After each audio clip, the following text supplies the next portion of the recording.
you are in the right place for the Inspire and Educate the Young Audiences model for building assemblies.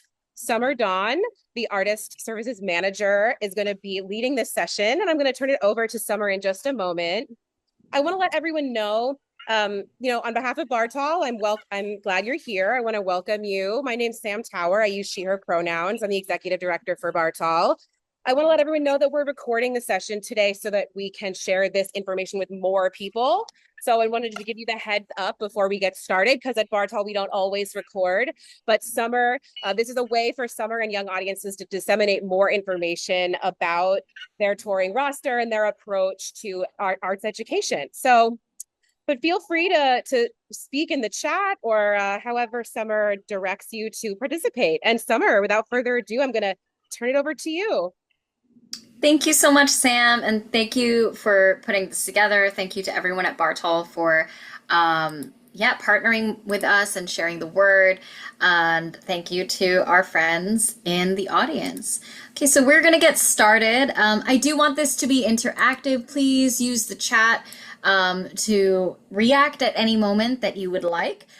So the way this is kind of structured is we're going to have kind of a presentation. I give you a ton of information, nitty gritty, and then we'll take some questions. And then we have a little activity at the end to help you kind of apply some of the things that you've learned. And I want to start with a little bit of engagement. Hello, good afternoon, Ryan. There's a question on the screen. What qualities should a good assembly have? I'm curious to see people's thoughts. You could share adjectives, you can put phrases, you can put what you want to see. Maybe you had an incredible assembly artist come to your school when you were a young person and that inspired you. And this is not limited to just arts assemblies. I'm curious to see what people share. All right, we're getting some engagement in the chat. Hey, Allison. Allison says engaging, holds the audience's attention. Jordan says also engaging, more power to that, right? Informative, inspiring. Sam says personal. I like that. Personal. All right, you can keep it going. More power on inspiring. Ryan is doubling down. Naya says audience input. We'll talk a little bit about that later. Allison says thought-provoking. Yes, gets people's minds activated, right? Incredible. Great, this is good to see. Dawn says gives kids credit for knowing what they know. Absolutely. Absolutely, drawing from student knowledge. Relevant. Oh, these are all beautiful things. And you'll see a lot of the YA model speaks to all of these qualities. Thank you everyone for sharing that. I'm going to jump in. All right, so here we go. If you are not familiar with us already, we are a 50-year-old organization now, more than 50. We serve New Jersey and Eastern Pennsylvania. Since our founding in 1973, Young Audiences has grown into the region's largest arts education organization. So we started out introducing kids to classical music, and now we have so many art forms. We have music, dance, literary arts, visual arts, circus arts. One of our circus arts teaching artists is on the line. We've had quite a gamut, and we're always looking to expand. We are part of a national network, Young Audiences Inc., which has 31 affiliates across the nation. You can learn more about us at yanjep.org. Okay, and I'll also pop that link in the chat. And if you'd like to know a little bit more about me, my name is Summer. My pronouns are she or Aya, and I am a teaching artist. I do mostly theater and literary arts. I'm also an English language teacher, and I have actually worked for Young Audiences as a teaching artist since 2019, and then I joined the staff as Artist Services Manager in 2023, and it's an incredible organization. You can see more of my bio on the screen here. Long story short, I've been doing this for a while. I've seen a lot of incredible teaching artists out there. I know what it's like to be in your position. While I've done a lot of workshops and in-class work, I have also created an assembly of my own, an educational musical. So I know kind of the struggles that you might be facing. So we're going to get into it. When we talk about assemblies, right, I want to give you an idea what we mean. Again, this is focused on the world that YA has. That's what we call young audiences usually. But this is also something you might find as a model in a lot of other places. This is what we've found works really well with our school partners in New Jersey and in Pennsylvania. So there might be things that are a little different organization to organization or district to district. So we can certainly talk about that later. But this is what we have found in the past 50 years works really well. So as far as format, 45 minutes. That is the typical period length for a school, and it's a great amount of time as far as being able to have a full kind of lesson trajectory, but also keeping student attention. And that this works really well into a school schedule because they're able to get maybe a little bit of buffer time, you know, around periods to have a transition, but they know that they're going to be there for about 45 minutes. This is perfect. Keep it tight. Some folks will try starting out with an hour-long assembly. That's just a lot harder for a school to carve out time for. You want to try to have 1 to 4 people in your ensemble.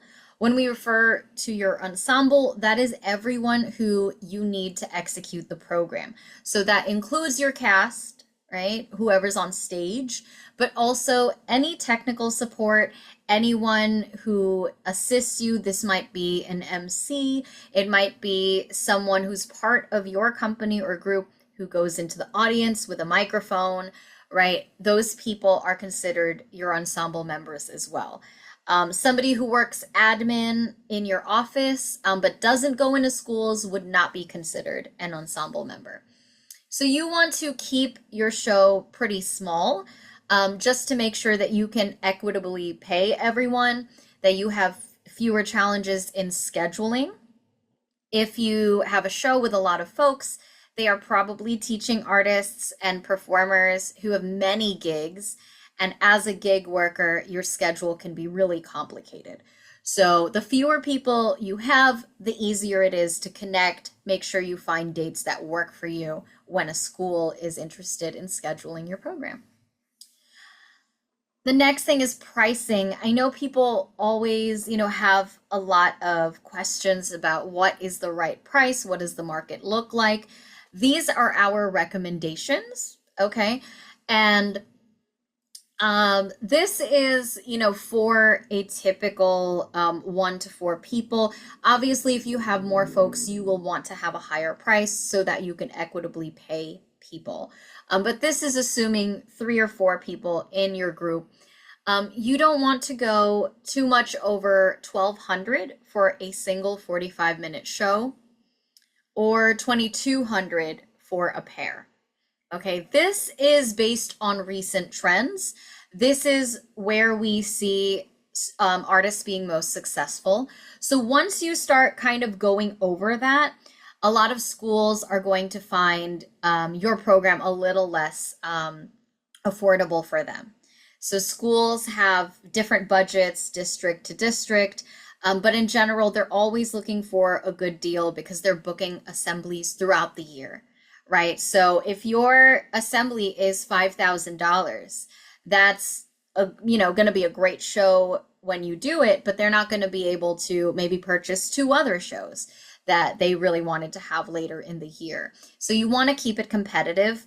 This is based on recent trends. Of course, this may ebb or flow. There's also an asterisk here. We're talking artist fee. We're talking your take home. We are talking what you are bringing back to your company, what you are paying your ensemble members out of, right? For YA, travel is additional. So if you are applying to us, you don't have to consider that. get a travel stipend, you can always talk about that with me or whoever is your recruiting agent when you have that conversation. And you also want to have a wide travel range. As much as possible, the more schools that you can serve, the better. For us, we're looking all the time for people in South Jersey because it's really hard for a lot of performers who tend to be based in the New York or Philly area to go all the way down there. So there's money to be made in South Jersey, just because there's not too many artists who can go down there. For us, if you are familiar with our organization, you may have heard of Arts United. This is really our initiative that goes towards recognizing diversity, equity, and inclusion, but also really focusing on the students we serve and their families, as well as the educators, right? We live in a very diverse region, and we're always working to make things more culturally responsive. We're looking to uplift multilingual learners. We're looking to uplift students who receive IEP services. You can learn all about Arts United on our page. And it was important for me to include this here because when we're looking at programs, we want to bring on programs that we can stand behind, that we can say, this, speaks to the diversity of the people in our region and will make students feel included and valued no matter what. That's super, super important. One last note on this slide, anyhow, is you see these artist fees. I want to make it clear that a lot of Young Audiences programming is actually supported by fundraising. So we are very lucky as a nonprofit to have an incredible base of donors, to have incredible grant writers and foundations that support us and such. And 60% of our programming is supported by that. And when that happens, schools get to enjoy this arts programming for free, but our artists get paid their regular rate. And we're really lucky to be able to do that. Just a couple more notes. The reality is that school budgets and priorities may change, right? We see the federal policies, the executive orders rolling out. We are aware that this is a challenging time for artists. We are going to continue to do everything we can to make sure artists have equitable pay and that they can still be competitive, that they can do this and have it be worth their while, right? And I know our friends at Bartol are actually also really incredible fighters in this. They are in this fight with us. So there is support for artists out there.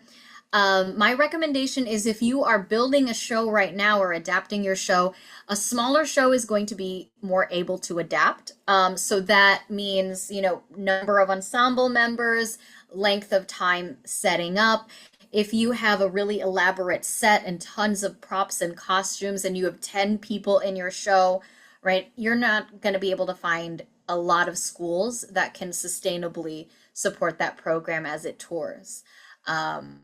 So definitely, as you're structuring it, think about that so you can stay agile, right? Also, being able to tour is such a different skill from just putting on a great show, which I know so many people here can do, right? So part of that is bringing your tech equipment. Schools will swear up and down that they have a sound system that works, and then you get there and it doesn't. And maybe it does work fine at first, and then it cuts out, in the middle of your assembly. So it's always something I recommend to artists to bring your own sound system. If you have projections, a lot of folks who incorporate visuals or projections into their assembly, I find that those visuals tend to be really critical to the flow of the show and the understanding. If you are somebody who is doing something that really needs that visual, you should invest in your own projector and projector screen, test it out, make sure you know the ins and outs and how to troubleshoot it, because not every school is going to be able to accommodate that. So that's all very helpful. My last recommendation, and this seems so simple, is when you are touring, make sure you arrive on time. So you have to have enough time to sign in, to set up, and run a proper tech check of all your equipment and elements, right? I've seen artists come in and they set up all their instruments, but they forget to ever turn on the mic and try every instrument in the band to make sure everything can be heard. And they, have to make adjustments midway through. That is a really tough spot to be in, so make sure you get there with enough time. The other thing is traffic in this region can be really tough. So always plan ahead, check, your Maps app, see how long it takes, and like add a half hour. That's just kind of the business of school programming, especially if you are doing a first or last period of the day.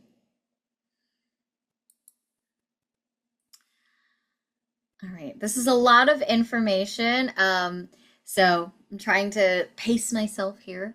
If I'm ever going too fast for anyone, please let me know. I also wanted to include that curriculum ties that touch on other subject areas are really appealing to schools. They love things that expand student learning on other learning standards in other areas. You can see some of them on the screen here. You can also look this up on our website. It's not something that is necessary, but it's important. And I think a lot of times all of this is actually there. Learning standards are inherently in your work. And what's great is Naya Murphy is doing a workshop with Bartol in June 16th, that talks more about this, and y'all should definitely go. We'll talk more about that a little bit later too, because it'll help you find all the places that you're already hitting and also opportunities to bring things in. I also want to remind you, arts is core curriculum. So if you are like, I don't know if this addresses any standards, it does. Okay. Now we're going to get to the 4 essential elements. So anyone who has applied to young audiences might be a little bit familiar with our process. You go to our website, you click on Become a Roster Artist. There's a cute little video. There's some information about what it's like working with us. And then you can click on an artist application. And there you will get to fill in all the stuff. Maybe if we have time later, I'll pull it up. You fill in all of your information about your program. And you will notice when you do this that we talk about this a lot. Experience, understand, create, connect. And this is what I'm looking for when I review programs that are submitted. Are these elements present? I look at it in your program proposal when you hand in that application. I look for it when I attend auditions. We'll come and see an artist live doing this work with a school age audience. Even when people send in a video, a full-length unedited video is something that we can accept as an audition. And when I'm watching that, this is what I'm looking for. So we're going to talk about the 4 elements. The first one is experience, and I think this is something that no doubt your assembly will include. So it's really important for us that students get to experience the art form delivered by you, the professional artist, and really see you modeling this work, right? This is what encourages them to engage with you, and these are going to hit a lot of those qualities we talked about at the beginning: engaging, inspiring, right? So the best programs, they begin and end with the art form. So for folks who do music or dance, this can be a song or a dance at the beginning or end. For folks who are doing a different kind of medium, this of course may look different. You may have more work in the middle. I feel that the most successful assemblies have maybe 3 or 4 aspects of performance, but it also depends on how you choose to layer in the other 3 elements. Okay. For theater folks, if you are presenting a full play and taking that play to tour, things are maybe a little different for you. So For you, obviously, this would be presenting the entire play. They're experiencing the art pretty much throughout your assembly. And now we get to the harder parts to include. Oh, sorry. Oh, I forgot to mention this. We want you to explicitly talk about the art form itself in some way as well, if possible. So if you are playing a song, right, you can talk about the music, about the song. That's a little bit of the next tenet as well. Again, for a theater piece, this may not happen until the end, where you might have a Q&A or a talkback. Right? So understand, this is where talking about your art form really comes in handy. We want assemblies that include a little bit of an educational piece on the art form itself, maybe the creative process, or the cultural and historical context of the art form being presented. So a great example is we have the first slide featured Segunda Kimbamba, which is a Puerto Rican bomba y plena group. And so they will talk about the different kind of instruments that are in their group that are being used. They will talk about the cultural significance of their music to Borinquen people, to all of Puerto Rico, any traditions that it may stem from, right? But they can also talk about some of this other stuff. We have an a cappella group, Ball in the House, and they really talk about how they layer the different elements of the rhythm and the beatboxing, and then other things on top of it, melodies and counter melodies, which is really wonderful to experience. They do a great job of that. And this educational value is what school administrators are really thinking about when they are looking for groups to bring in. They tend to ask a lot of questions about these aspects, the educational aspect, right? PTA groups, I think there's this stereotype that they're just looking for something flashy and fun and entertaining, or I mean, really, they're looking to create a sense of community, right? And all of that is super important. But they also really care about student learning. So definitely a lot of understand-oriented elements are going to be very appealing to schools. So here are some examples of ways that you might bring in these layers. So you could talk about the art form itself. So a music teaching artist might say, the chorus is the part of the song that repeats. You could talk about the creative process. When I write the chorus, I try to think of words that rhyme. And of course, this could be a great little pop-out activity where you ask them to help you think of a rhyme. And then cultural context. So you might say, you're hearing the lamba rhythm, a beat used by West African griot. Now, the last two elements I think are kind of the most challenging for folks, especially if they are developing their first assembly, right? Maybe, performing our work and talking about it is something we get to practice a lot more often, even when we're not doing educational assemblies. This other stuff is where, like, being a teaching artist is really where you stand out and you distinguish yourself a little bit. So create.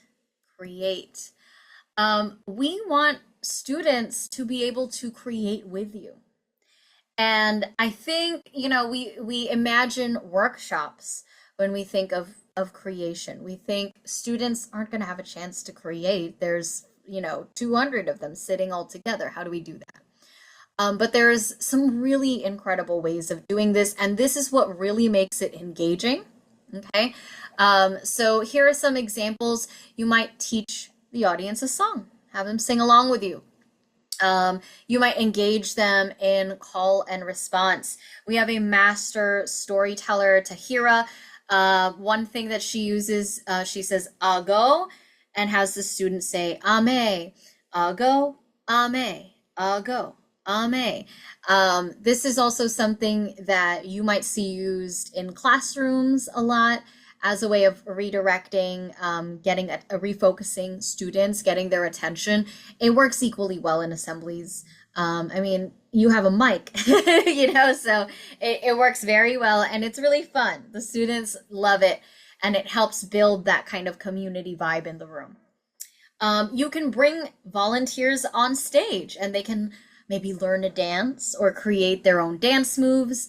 Heidi Latsky Dance is a company that includes disabled and non-disabled dancers, and they allow students to witness a dance. So I recently saw them bring a wheelchair user, Peter Trojic, up, and Peter performed, and the students were prompted to watch and to notice what moves Peter did. And then they came up on stage afterwards and they were asked to show a move that they remembered. This is really wonderful because you are having the students create and have autonomy or agency, but you're also modeling for them. You're providing them supports, right? And you can also empower them, let them have their freedom. I'm sure if someone went up there and said, I don't remember any of his moves, but I have one of my own, right? You can say, well, show us what the move is. And they created a little dance with all of the moves that the student volunteers had. If you are doing something more literary arts oriented, you can ask students to choose inspiration. I feel like this is very much like an improv comedy thing. Give me a place, give me a kind of a person, give me a job. But you can create a poem or song like that. And then for theatrical pieces where you're doing a whole play, right? Sometimes that play is not designed to be interactive throughout.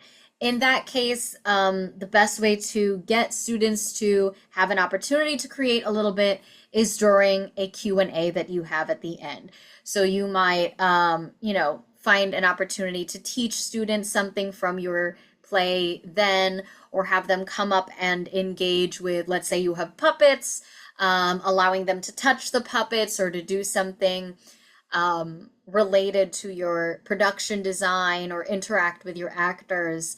This is kind of a lot more interaction than creation, but I know that folks are very creative and can find some other ways. Also, if you are writing a theatrical piece from scratch, I highly recommend making it engaging, building in moments where the actors, address the young people in the audience. Is there a way that they can be part of telling the story? Okay. And then the last one is connect. And I love that Dawn brought up, how do we bring in students' knowledge and lived experience into this? This is a huge part of it. They should be able to make connections between what you are presenting and their own lives, right? Whether that's their personal experiences, it's that cross-curricular learning, that academic learning, or an SEL skill or a life skill. And they might also just connect to you. They might connect to the content of your work, right? If you're telling a story, just the story that you're telling. So this is something that you can definitely consider. So here are some examples of ways that you can kind of tap into this, things that you might actually say when you're up there. So you might say, what emotion do you feel when you hear the sound? Right? And then they all yell out, "Ah, ah, ah." And you can call out things that you hear, right? So that everyone can hear them. Or you might say, that's right, it's happy. Raise your hand if you felt happy before. Can anyone share something that makes them happy? And then you can call on a few different people. One thing I recommend is if you have more than one ensemble member in your show is have, if you can, get a couple mics from the school so that you can be really agile with this. Or at the very least, have one person on stage really pitching the questions out or the interactive prompts, and then another person going out to talk to students, to bring them up. That's a really great way to do it. There are a couple other examples here, right? So one of them asks students to draw from their personal culture. So just because your assembly talks about your specific culture doesn't mean it's not relevant for students from other cultures, right? So one example we have, he's a workshop artist, but he's also done lots of other performances. Maurice Chestnut is a tap dancer. And a lot of times he'll make the connection, the historical connection between um, Irish jig dancing and stepping, right? This connection between Black communities and Irish communities that happened during times that they were both very economically oppressed, right? And led to the eventual development of tap dancing. So, you may not share those specific identities, but that's just an example of how cultures can interplay. Maurice identifies as Black, but I don't believe he's Irish, but he can connect to Irish students because of this. He can connect to other students from other backgrounds because they have a dance culture from their culture, right? And it's just asking them, what do you see that is similar? Or what do you see is so different and surprising for you? There's a lot of value in that as well, right? And the last one is classic turn and talk technique. Turn to the person next to you, show them your favorite dance move. The challenging thing about turn and talk is that you will have to refocus everyone after they have a chance, and you have to give them a few moments to talk. But this is great if you have a transition in your assembly, like you have to move a bunch of set pieces, or you have to change something, or it gives the students something to do. It drives home their learning. It makes it interactive, helps them connect it to their lives. And then next thing they know, they look up and you are ready for the next segment. All right. I'm gonna stop for some questions. I know I did a lot of talking. I think I did more talking than I planned to, but hopefully that was all helpful information. I'm gonna stop share actually so I can see faces if people want to come on camera. And you can ask me anything. Ask me anything.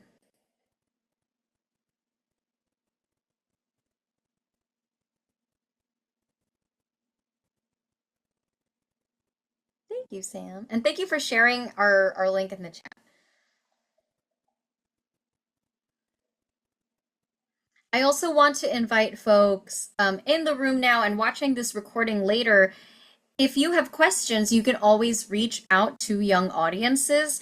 So if you go to our website, you will find email addresses, phone numbers, you can reach out, and a staff member will help you, will definitely guide you in what you can do to submit your program. You can also send an email to me, summerdawn@yanjep.org. So summer like the season, dawn like the time of day, at young audiences, yanjep.org. And hi, Naya. Yay, exciting. Exciting. Oh, I see a question in the chat. Okay. Dawn says, are the New Jersey student learning standards what is currently being used in most NJ schools? And what about PA? That's a great question. Actually, Naya, you came on camera just on time because I feel like you can answer this. I know this is my show, but I can pass the mic. I can share it. Do you want to help me answer this?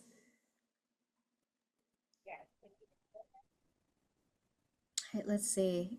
Can you talk again? I'm not sure if I heard you. I'm not hearing you. No. It's okay. It's okay. Well, I will try to answer, and then Naya, you could put in the chat if I missed anything.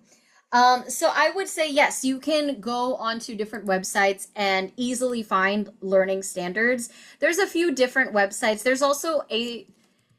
There's different standards depending on specific areas that you're looking to put in your program.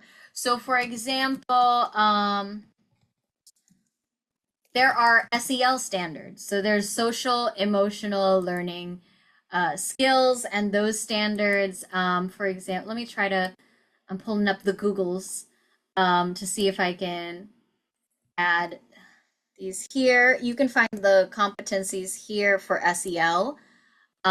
So that would be if you're looking for social and emotional skills to put in. An example might be, um, oh, I was talking earlier about tap dancing, right? Like being aware about other cultures' diversities, making connections between different people and yourself. That is an SEL skill. So that is something that Maurice could identify. There's also like the basic learning standards. If you go onto like the just the main education website, I know it feels like a little bit intimidating to go into the standards, and they're not made super fun to read. Um, but what I say is like start with what you know is in your program, right? Um, Start with what you know is in your program. So we have a lot of STEAM programming, for example. Um, so I know one of our, let me look up, let me see. Oh, we're gonna go on an exploration together. We're gonna go, sorry. So if you go to the New Jersey Student Learning Standards, you go down here and you see content areas. Notice there's a visual and performing arts because that is part of the core curriculum. And here, you know, you can get some basic information, but you really want to look at like the side. So this is the last time they published this. You're going to look at grade levels. This is also helpful because one of the questions I get from folks is, how do I figure out what grade level my show is appealing to or already covers, or what should I aim for? Most, we offer K to 12 programming, but most of our school partners schedule shows for K to 5. So aiming for like that age range is a great way to make sure a lot of schools will be interested. But certainly, because that's like the main thing, if you are somebody with a great middle school program, there are plenty of middle schools who are like, we need some kind of art programming. That being said, I'm going to click on 3 to 5. It downloads a thing, which again, it's not like the funnest process. And then you have to open it up. Let's see if I can open it up really quick. If I can't. And I think I'm taking my time with this because I think this is helpful for everyone. And Naya will go more into this, but I just want to give everyone an example of how to find one standard, right? So you're going to go into this. There's a bunch of stuff up here, right? And you're going to scroll through, and then you're going to kind of see the anchor standards. This will help guide you to just like what's happening, right? So I do a workshop called Arts as Activism. So one thing that I might say here is relating artistic ideas and works within societal, cultural, and historical contexts to deepen understanding, right? That didn't take me very long. It took me like a couple minutes, and I found a standard that I can put. You don't have to aim to put every standard that your thing covers. What you're looking for is what will it help the most. And I think we're kind of taught, you know, we're socialized through paperwork and like just how a lot of bureaucracy works to be like, you have to have everything. You do not have to have everything. You have to have what is strongest in your program. Yay, Naya! Your speaker's working. I don't know if you heard everything I said, but I'll give you a chance to maybe talk about your workshop really quickly because it came up really naturally. Yeah, thank you so much. And I was taking notes from your workshop, what you were just talking about. And so I can make sure I kind of reiterate some of that stuff and, build upon it in my workshop. I think everybody had some great questions there. And so basically, my workshop will be building upon what you're saying by teaching the attendees how to translate their performance skills into a dynamic workshops residency. So you're talking about, assemblies. And that's great. I feel like that can be a stepping stone into doing ongoing workshop series or even doing a residency somewhere. And so, even not just at schools, but at community centers, cultural centers in the area, and beyond that, outside of the area. So I think, what you gave was a really great foundation for assemblies and how to move forward with that. And so I'm kind of building on that with packaging that into something that you can sell to not only schools, but community centers and other locations that need that type of arts education and edutainment, I think is another good word for it. So talking about translating your performance skills, but also aligning your lesson plans like you were talking about with those educational standards. And I like how you kind of had the standards laid out of like, hey, we want to make sure that you're teaching the kids something other than like, hey, art is cool and, hey, I made this cool song, you can do that too. But really, what does it mean to have a chord progression? What does it mean to have, a chorus? What are the components of creating a dance routine? What are the different steps mean? Where did this come from? So putting all that together into lesson plans that will help to convey the educational impact that it will have, but also how it's relevant to the organization that you're shopping it to their standards. So talking about funding priorities as well, structuring your program for diverse audiences, like you mentioned, venues and locations. So venues are sometimes diverse, schedules are diverse, maybe summertime is different topics than winter time.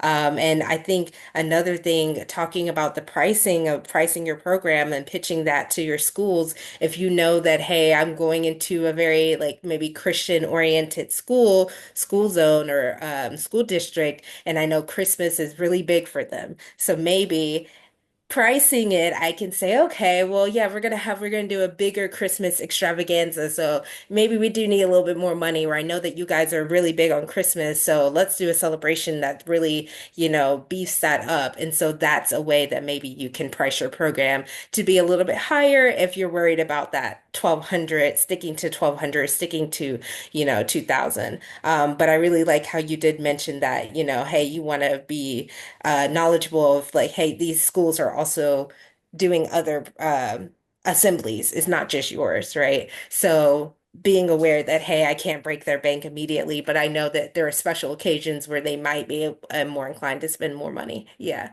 So, and just building partnerships with these organizations. So that's kind of what I'll be talking about in my workshop. Yes, thank you, Naya. And when is your workshop? Yes. So it is June 16th, Monday, June 16th at 5:30. Wonderful. And we'll be sharing the registration link for that as well. So hopefully folks can do a little bit of both. Yeah, awesome. Thank you so much, Naya. And it's interesting because the next question in the chat is about pricing. So we can talk a little bit more about that. So I will say if you are like an independent artist who is reaching out to schools independently to get your program scheduled, what Naya said could work for you, right? Where you're doing some kind of pricing. If you work with us or with another organization, we may ask you to determine a price so that we have something that we can reliably share with folks. If you are like, I just want more money though, things that you should consider are, what kind of value are you bringing in your program? It has to be something that the school is going to be like, we have to have this person, and it's really exciting. For some people, that is having four dancers or four, acrobats or something like that. For them, it may not be beneficial to have a very small show because it's just not as exciting, right? For some folks, it's making that investment in having, the tech equipment. Forgive me, I'm allerging very much. Okay. Having the tech equipment, having everything provided, that has really high value. And again, sharing the learning standards up front putting that in, making it apparent in your description what value you bring to the school is going to help you hopefully get more work scheduled, even if you are looking for a higher price point. What we really want is for our artists to have sustainable work, right? We want you to be able to be scheduled for programs multiple times a year. We want a school to love you and ask to have you back. So while you may not feel like a single show is going to, that you're going to be able to retire off of doing 5 shows, no, right? But you're going to be able to continue working, and schools are going to be able to continue scheduling you. And that's like that when you go to the grocery store and they sell you, do you want, one for $1, or do you want like 3 for $2? Everybody's gonna like, I'll take 3, right? You're always trying to get the most sustainable deal. Allison's question is, what is a price or range that most schools are comfortable paying for a single show? Retail price, not artist fee. That's a great question. I feel like it really caps out at, I don't know, like 1,800, 2,000. So I will say our programming director is the person who handles a lot of the direct sales. So she would actually be the best person to answer this. She's not on the call right now, but Donna's amazing. And I think she would also have the answer to the next question, which is, do you find that the more expensive programs are normally the ones paid for through grants?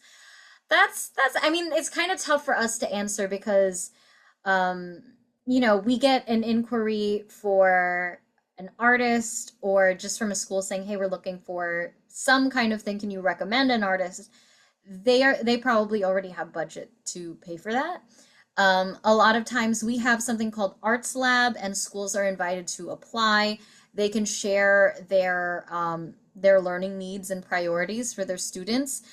They can ask for a specific teaching artist, or we can make a match. Our roster currently has, I think next year we're going to have 90 something artists on the roster, which is really exciting. I think 91 artists are going to be on the roster next year. So, we'll recommend somebody who makes sense for their budget, for their areas of focus, for their region. And if they get that, they are able to get a grant funded program, right? So it's kind of a different process. So it's not so much that schools are able to look through and say, hey, we would prefer for this to be funded. Like they have to apply for it separately. And they're not really thinking about the price tag when they do that. They're thinking about learning needs. That being said, sometimes we do get a school that has their own grant that they're looking to execute. Or an artist might have a grant that they're looking to execute. And sometimes that pans out a little differently. The people who reach out to us are usually, sometimes we get a PTA person.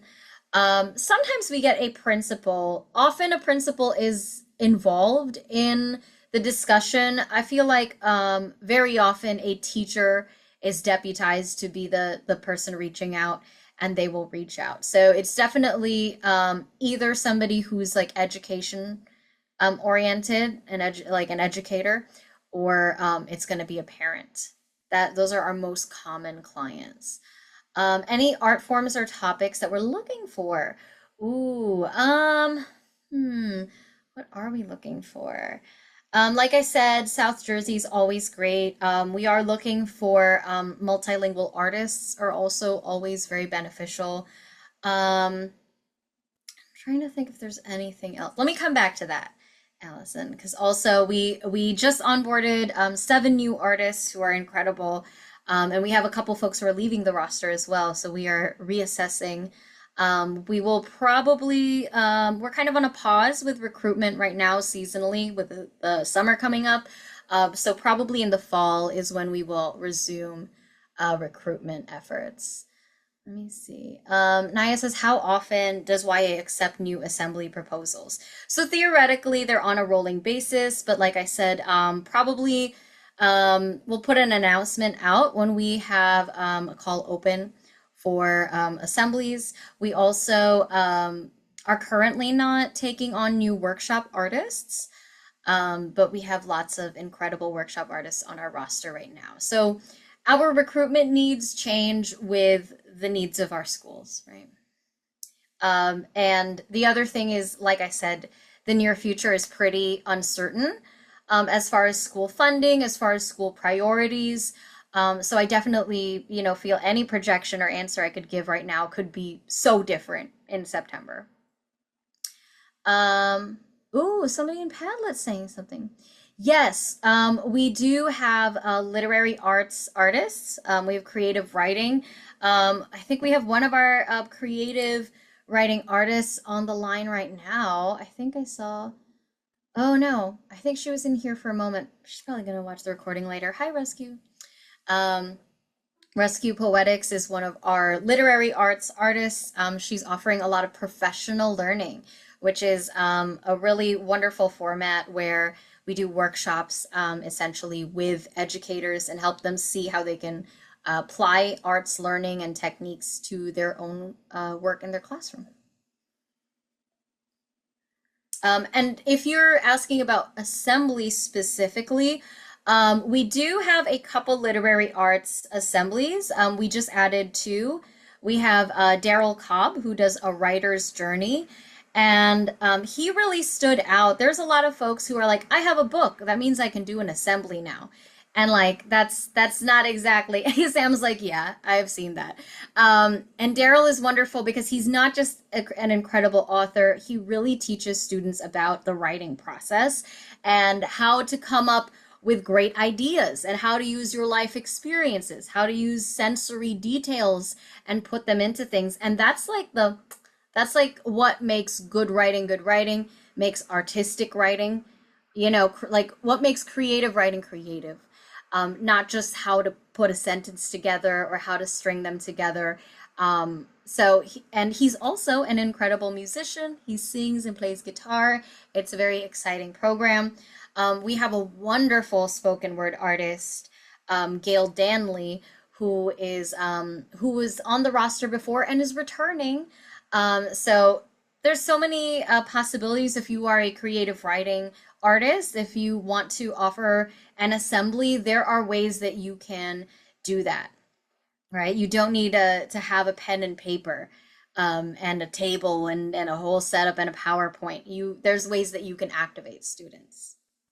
All right. I want to make sure we use kind of the time that we have to do an activity that I had planned. Let me pull up my notes.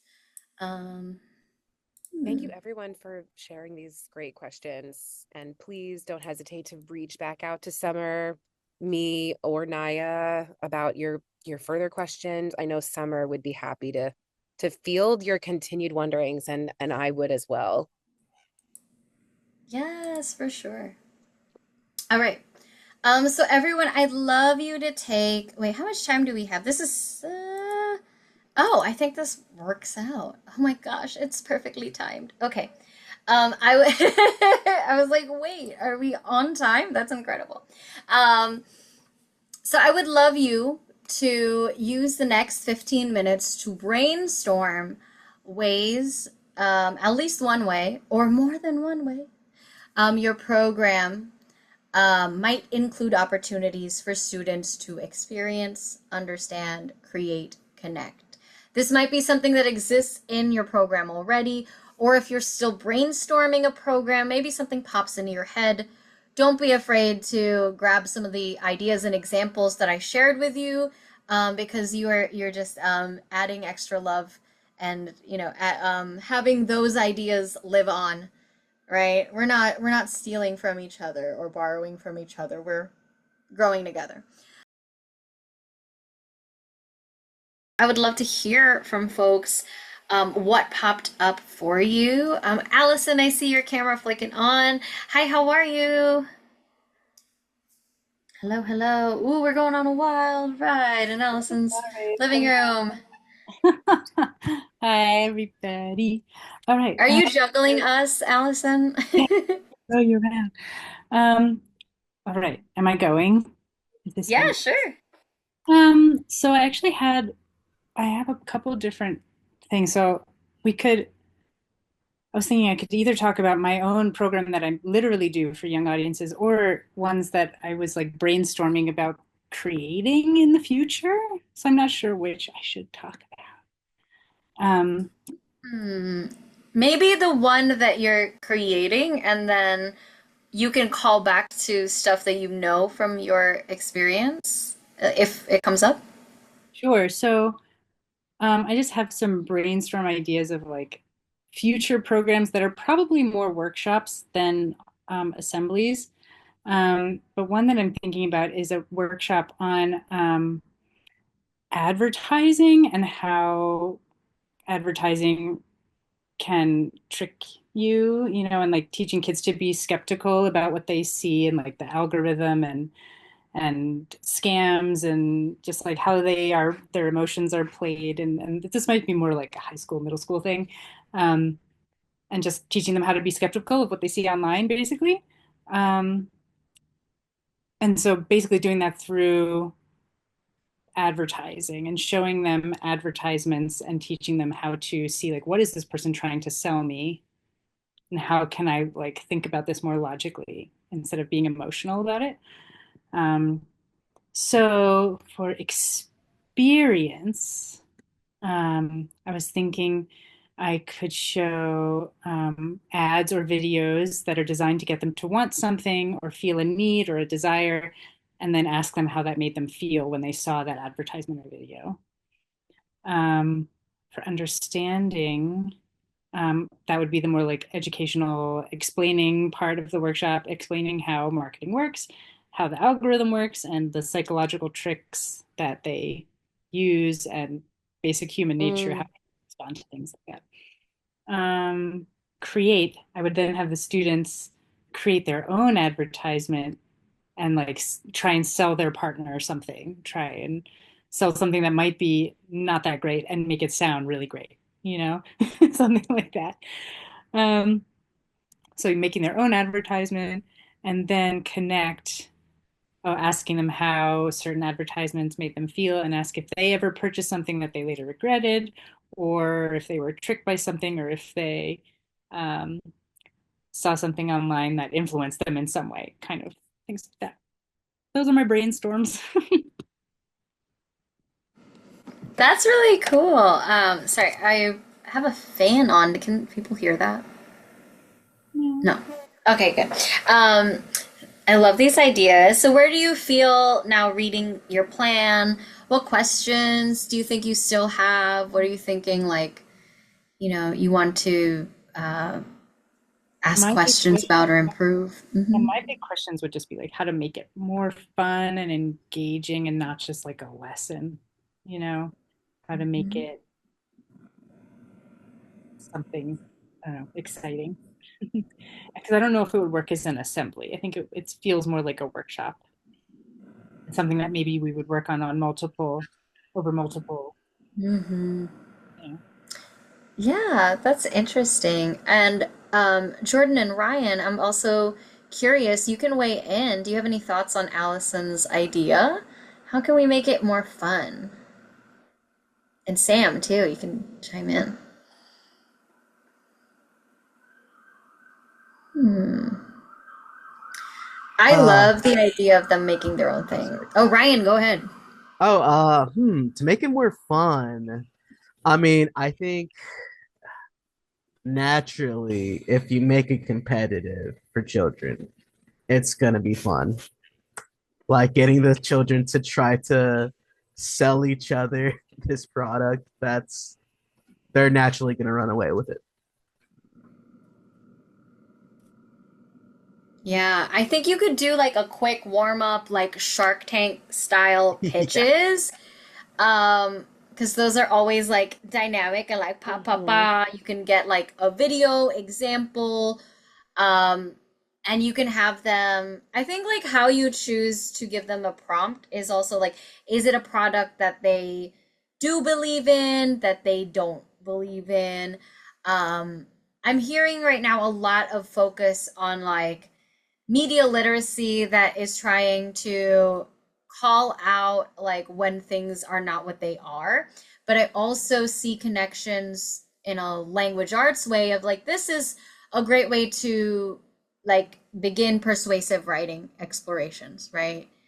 um like what makes something really good, what do people value, are things that you can think about, and doing like a quick little pitch or doing a media arts project, like maybe this is film, maybe there's a theater aspect, they're just doing it live.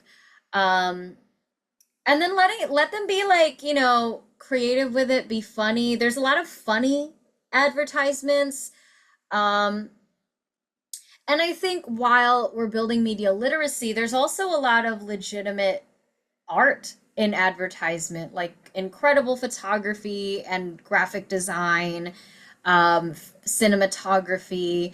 So, like, giving them examples that are really positive too, I think is important. I'm curious if you were going to say something, Jordan. Go ahead. Yeah, I was thinking maybe it can, like, the next branch of it could potentially be like creating their own commercials and actually like recording them and broadcasting them to an audience. Just thinking about how advertising can be persuasive, and also just coming from a performing arts standpoint, that might be something that would interest them, especially depending on what the age level and grade level might be. I love that. Jordan, your comment gave me an idea of maybe it's linked to a school event, or like, or a club, like, we want people to sign up for this club, like, or this club needs members, let's make an ad for them, right? Like, I don't know, anime club was something really popular when I was in high school, so maybe you make like a little, um, ad for an event or club in your community. It's of service to that community.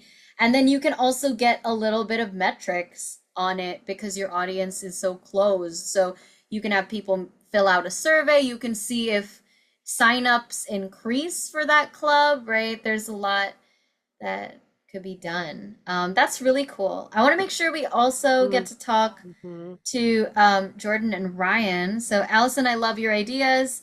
Thank you for sharing. I'm going to toss it to Jordan.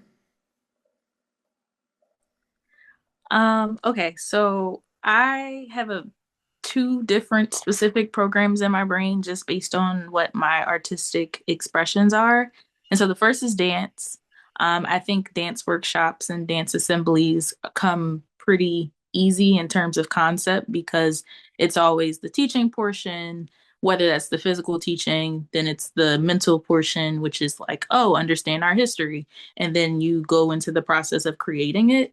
So depending on what the subject matter would be, the experience would be like teacher student direct experience. So that's leading the class in whatever style this would be for, or like warm up. And then understanding it, the two different ways I thought is either teaching that dance history or also teaching improvisation efforts. I think what I'm more so interested in teaching would be choreography and improvisation to children and making, or it doesn't have to be children, it can be adults too. Like what Allison said, it's either a school assembly or a workshop for me. So with both of those, teaching improvisation efforts or teaching how to create your own choreography, depending on the scale of what it is. And then creating would be either leading with those choreographic exercises or grouping people together so that they can create their own little works. And then connection would be based in like the music that they enjoy, or I guess like the location of where it would be presented, maybe. Um, yeah, that's as far as I've gotten with that one. And then my other idea, which is based on fiber arts and crochet, the experience would just be teaching like the basics of what crochet is, how to use the yarn, how to get the tension. The understanding would be teaching them how to read different types of patterns, whether that be like written out patterns or drawn out patterns. Like there are different like symbols for each stitch, basically. The create portion would be creating those patterns together. And this specific program is based in like a familial connection. So I'm thinking like child and guardian, or like niece and uncle, or like grandmom and granddaughter and stuff like that. And just learning together intergenerationally, but creating similar products. I love that. Do you have a guiding question for us? Is there something where you're like, hmm? Um, I not necessarily. I think in concept they sound really well. I'm not sure how to like market those things and make it sound like, hey, you should come to this workshop. You should come to this assembly. It might be helpful for you, especially because like dance is a little bit more appealing than crochet is, but crochet it's like it's getting a little bit more popular now. But like just gauging with that interest level and finding people that would be interested in those things is really where I'm a little hesitant Mhm. in. I would take your Yeah. workshop. Sorry, say it again. I would take your crochet workshop. Yeah. I'm trying to launch it for the summer. So. I would take both workshops. I wish someone was teaching me about choreography when I was in school. Mm, I think it's like I really see young people come alive when they get to be the director in the room and they get to organize people in space. And it's such a soft skill, or like it's a soft skill, I suppose, improvisation, spatial awareness, like, that working with bodies in space.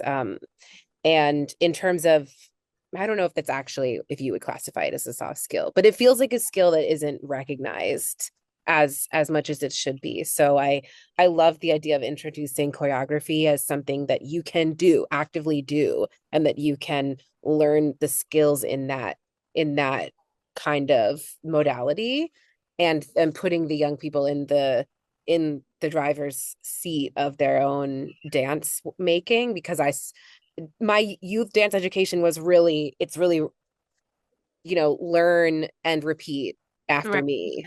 Really rigid, really specific, straight to the point. Hmm.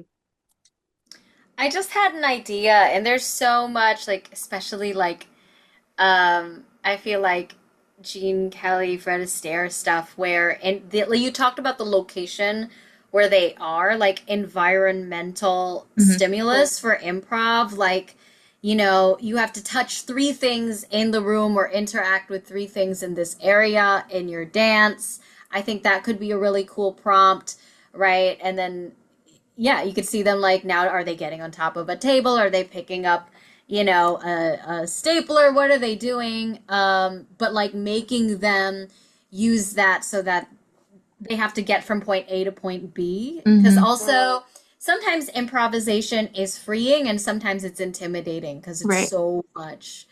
Something that popped into my head because of your two passions that are so cool is you were talking about the symbols in a crochet pattern, and I am not familiar at all, but I'm wondering if you could like have them assign movements to each symbol or stitch. So now you're using dance as a way to reinforce the fiber arts learning. Like Mm, I don't know, like if it's I don't know anything about fiber art, but like hook or right. something, right?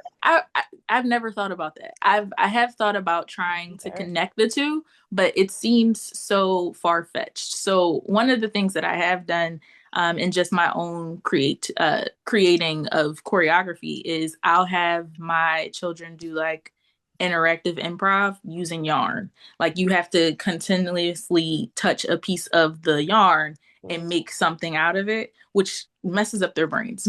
But they end up creating something really beautiful and something that they don't feel like they would have obtained either any other way. So I like the symbol thing. That was a good idea. That's really It cool. I also reminds me love of Laban. Are you familiar with Laban movement analysis? I'm not, I so I I'm I glad there's learned Laban in undergrad.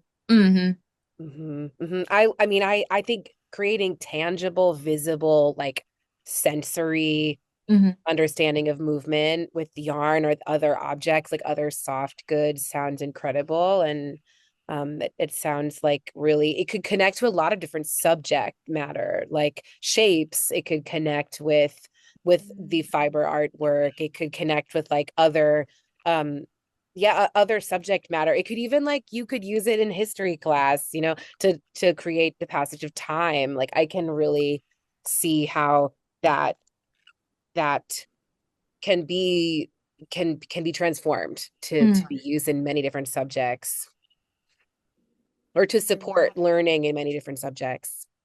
Or well, I could definitely talk about the choreography of the fiber art forever. So thank you. And I I think appreciate Jordan found some fans here. I want to toss it to Ryan because I know that we are almost at the end of our time. Sorry. Ryan, can you share with us? Hello? Hey, I'm Ryan. I'm a programs rep from Young Audiences of Houston. Um, yeah, so when thinking about like when brainstorming, I really kind of narrowed on like tunnel visioned on the connection factor of experience, understand, create, and connect. We have like 80 artists. 50% of them are performing artists. And I'm really like thinking, maybe our instrumental musicians, like our brass ensembles, they can ask students what songs that they love involve their instruments. Um, I'm from Texas, so naturally, a lot of mariachi music involves trumpets, um, and our theater programs as well, like asking our students to reflect on the lessons, uh, incorporated into our performances, and for them, they might not want to share, but like it's I think it's an important part to have them internally reflect on the lessons. And not just for performances as well. I'm starting to think of like ways that our workshop artists can incorporate these lessons. Like our visual artists, having the students take part in an SEL aspect and like, give each other, a nice thing about their projects. Yeah, so many opportunities for connection. Also, now that explains why you're Ryan Fernandez. Yeah, I thought Mm. you were just like really excited about being Ryan Fernandez. Yeah, that's really cool Well, I am too. that you're representing the Houston chapter. That's so awesome. And I would love to, I wonder if there's also a way for us to, get some Houston folks, like collaborate with the Houston chapter. I don't know Yeah, what that'd be it looks like awesome. internally for y'all, but I appreciate the cross collaboration. Absolutely. I think that's really cool. The first song that popped into my head for the brass thing was Sticky. Mhm. It's getting sticky. And just like HBCU brass band, like that's such Yeah. a really cool thing. I think there's a lot of like Beyonce that has that. Oh yeah. Yeah, and like the connections that you're already making across these art forums, I think that's so cool. And I'm glad you're here. Like maybe this is a thing more of our affiliates can do, like maybe offer professional development to each other's artists for sure, because like this is stuff we're all interested in, and I'm glad that what we're doing here in New Jersey is gonna help some people in Texas. Oh yeah, absolutely. Hmm. That's really cool. I see Sam has shared a link to the Padlet. Can you tell us a little bit more about the Padlet? Yeah, the Padlet's just an opportunity for you to reflect on the workshop. And it's an option for personal reflection if that helps you to write things down and be prompted. One thing you'll take away from the workshop, something you're questioning from the workshop. We did address these questions earlier, but feel free to add more and Summer can follow up with you. And then one thing you can incorporate into your relationship with your practice, an idea for a workshop that you would attend. It's not mandatory in any way. It's just an opportunity for you to reflect. And I would love to know if you have other workshops that you'd like to take part in that Bartol Foundation can offer. And on that note, I will close us out, and feel free to interact with that Padlet. But I'm going to do one last plug, um, Summer, Too. before I pass it back to you. You go ahead and do your, Oh, sorry. Oh, go sorry. ahead. I thought you were prompting me to close out. I No, was like, go oh, ahead and close out. I want to share my contact, and also very important link. This is just on our website as well. If you go to yanjup.org, you can easily find it. Become a roster artist. This is where you'll find all the information to submit your program. And you can always reach out to us with more questions. So thankful for everyone. I'm going to pass it back to Sam. Sorry. No, it's great. Thank you, Summer. And I hope that, um, yes, I hope that all the folks watching will reach out to Summer and submit their programs for the roster. And if you are local to Philadelphia, you are also eligible to apply for Bartol's Independent Teaching Artist grants. We will be opening another round of our Independent Teaching Artist micro grants on in the middle of June. So like June um 17th, I believe, we'll be opening another round of applications for our $1,000 Teaching Artist Micro Grant. So you have to be based in the greater Philadelphia area to receive that grant and serving predominantly Philadelphia youth or adults. And those grants are good for professional development, for community arts program, or equipment that you need for your practice. So please definitely apply. We give out 10 of those at a time of $1,000. And then also we have more virtual workshops. So if you just found us through YA, please go to our website and look at the other workshops that we offer. Like the one that Naya is offering, we offer PD workshops for teaching artists around the country. So tell a friend about Bartol if you have folks who are looking for teaching artist community. That's what we're building through resourcing arts educators and teaching artists, and also advocating for you on a national level. So I appreciate you all being here. And thanks for those watching at home. And thank you, Summer. This was a really informative workshop, and this conversation was rich here. And I'm glad that we got to have it. Yes, thank you so much, Sam. And thank you, everyone on this call, for sharing your ideas. You sound incredible. And thank you to our folks watching this in the future. Thank you. Thank Thank you. you. Thanks, folks.